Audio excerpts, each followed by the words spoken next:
ছাত্রছাত্রী নিয়ে বিশেষ থিয়েটারের কর্মশালা করলেন। আর যেখানে প্রায় ৩০ জন ছাত্রছাত্রী তারা এই কর্মসূচিতে অংশগ্রহণ করলেন। একদিকে যেমন তাদের বিভিন্ন তথ্য সংক্রান্ত বিষয় তুলে ধরা হলো এবং বাস্তবে নাট্যবৈরি করতে তাদের এই উদ্যোগ।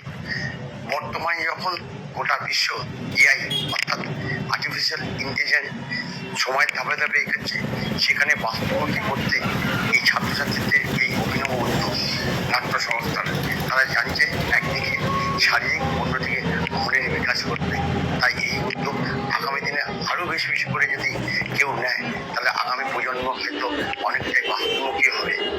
তাই সব মিলিয়ে এই উদ্যোগকে সাধুবাদ জানাচ্ছে বসিরহাটের বিশিষ্ট জনেরা। আমাদের মতো সবাই হোয়াটসঅ্যাপ, ফেসবুক ইত্যাদি ঘাটাঘাটি করে, কিন্তু হলো এখানে যদি আমাদের মানে সেইগুলোকেই বাস্তবে যদি ফুটে তোলার চেষ্টা করা হয় মানে সবার সামনে নাটকের রূপে, তা সবাই হচ্ছে তোমার একটু মানে উদ্যোগী হবে, দেখতে আসবে, তাই খুব শারীরিক এবং মনের বিকাশ ঘটবে।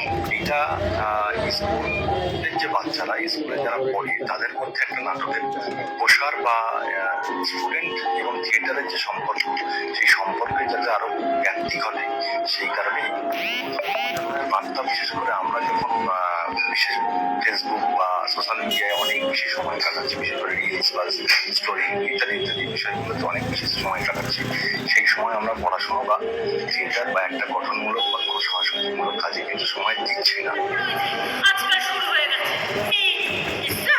কেন হবে না? আরে ভাই, যত ওই মিটু ফিটু টিটু করো না কেন, সব আমার শহর বসিরহাট থেকে সঞ্জিত চক্রবর্তী, কলকাতা।